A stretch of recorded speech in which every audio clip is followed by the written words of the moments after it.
Okay, Loui, thanks for taking the time out to talk to us on Sunday morning for WingsTV. 24 hours on after the defeat now. What's your overriding emotions? Just disappointing. The way we started the game. It's a tough place to go. But we were on the back of two good performances, a win and a loss. But the performances were good for the majority of those games. So we actually went into the game, me and the management team and the players, expecting a good result, but you're not going to get a good result if you start as bad as we did.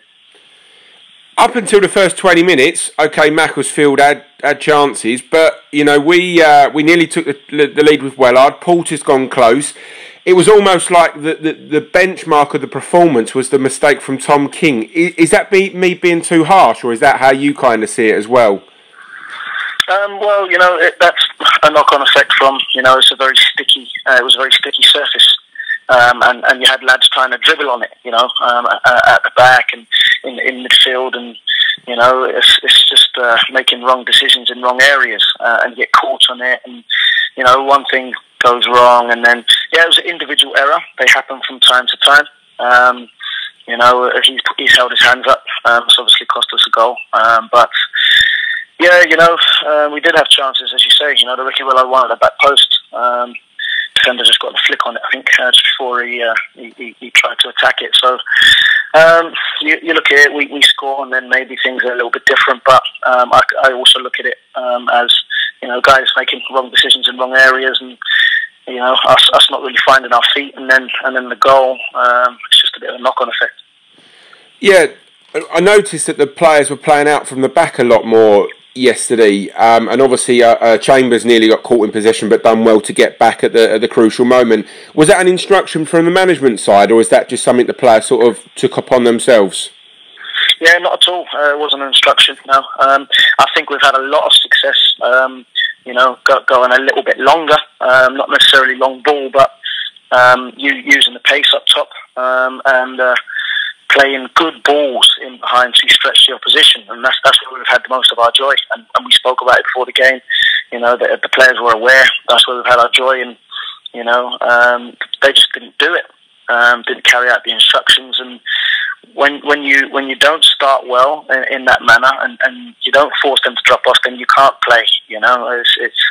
You've got to do that job first to be able to earn the right to be able to get on the ball and play, and the boys didn't do that. And, that's where I think we needed to be better at the beginning.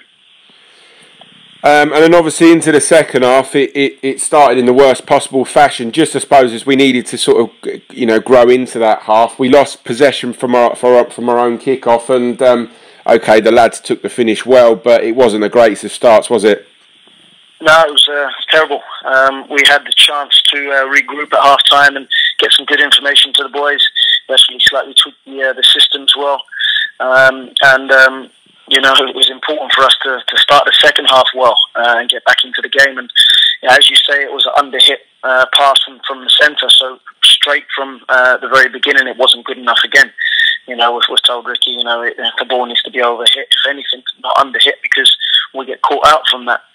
When the cross comes in, we've got to be able to deal with that cross better.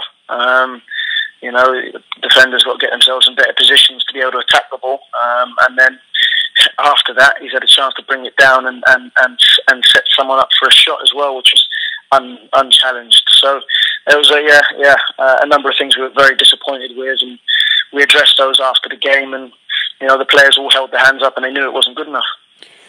You brought Harry Lee into the side in the week, and he's obviously a 6'1" tall, commanding midfielder, and he come on and done really well. Do you think it was that sort of player we needed at the beginning? Someone with a bite in midfield that might have just been able to put their foot on the ball a little bit, or how do you see that? Not necessarily we needed him from the beginning, because you never look at the goals. Didn't really come from being out-muscled in there. So, you can't really say if he would have started, things would have been different. But, nevertheless, I was happy with his performance when he came on. He showed some good urgency, intensity, and as you say, he put his foot in good in the ball as well. He's got a good frame on him, so it's nice to be able to bring Harry in. We've been looking at him for over the whole of pre-season actually.